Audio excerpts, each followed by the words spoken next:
let's talk apocalypse. So, it's the end of the world. We've all seen the movies, read the books, comic books, seen the TV shows, good and bad.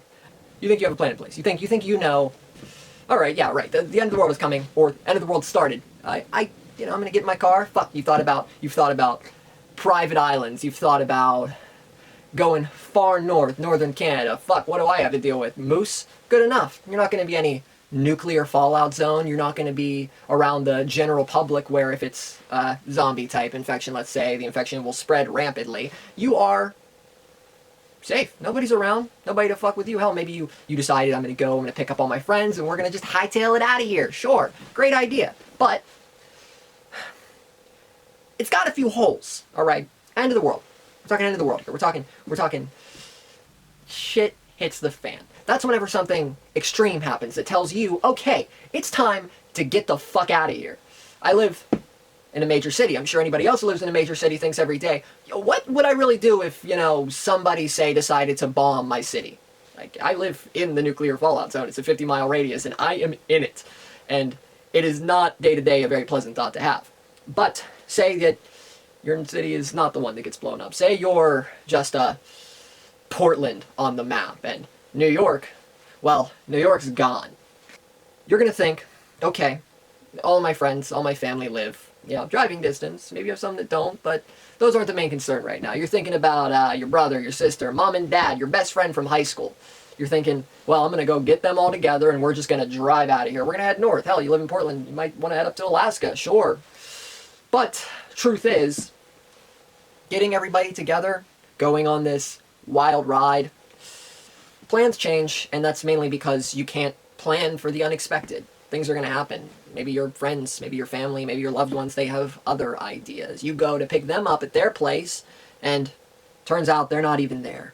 They got to it before you. Hell, maybe they headed over to your place. And, that's why planning now is probably the best idea. But, even if we plan now, you can't say that everybody's going to act, according to plan whenever shit hits the fan. Rhyme intended. Things are gonna be kind of haywire. They're gonna be fucking crazy. It's the end of the world, right? People are losing their shit. There's gonna be looting, there's gonna be riots, there's going to be mass hysteria. How do you know that everyone you care about, everyone you love is gonna be on the same page you are? How do you know you're gonna be on the same page you are? People might start dying at your front doorstep and you have a severe allergic reaction, so to speak. We can't say that everything is going to be hunky-dory in escape plan town.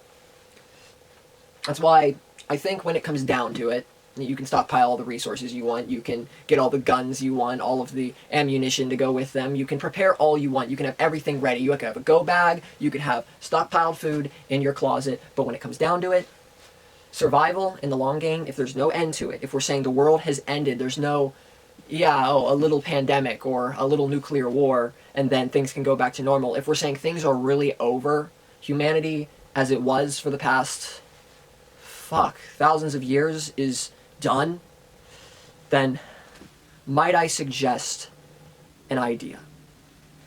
You don't know if your friends, family, and loved ones, all of them are going to be where you can find them.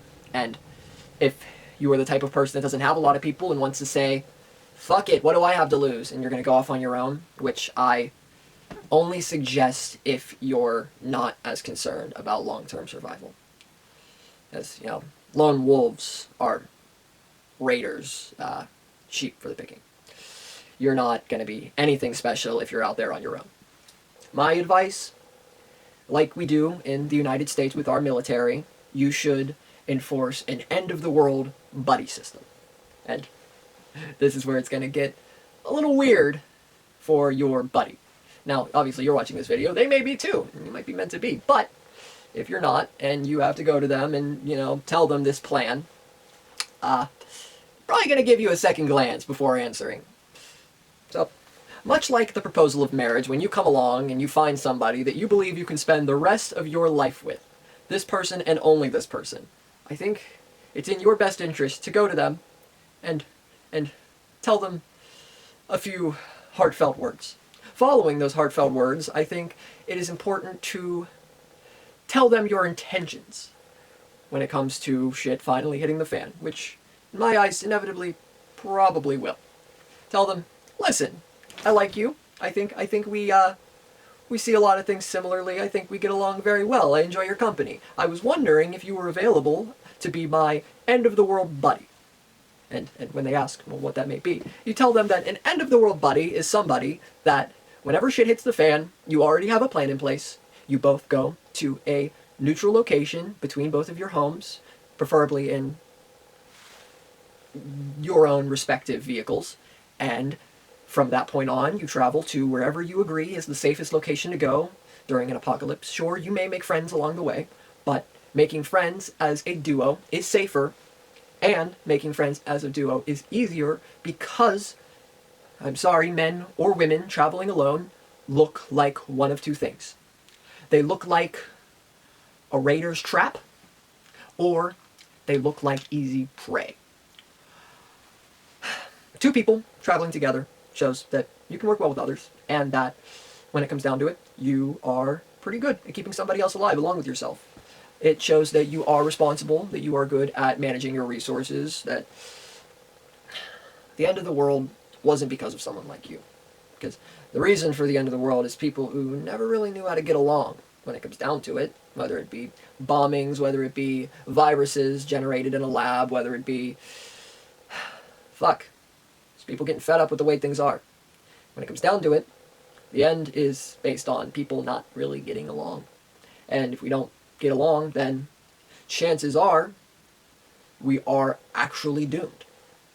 See, picking somebody, and I say buddy, and like I said with the marriage proposal, I didn't actually mean that, you know, it doesn't have to be somebody of the opposite sex, it doesn't have to be a boyfriend, a girlfriend, it doesn't have to be a wife or a husband, it doesn't have to be somebody that you feel emotionally connected to in a more rather romantic sense. It really just has to be someone you feel you could really rebuild with, you know?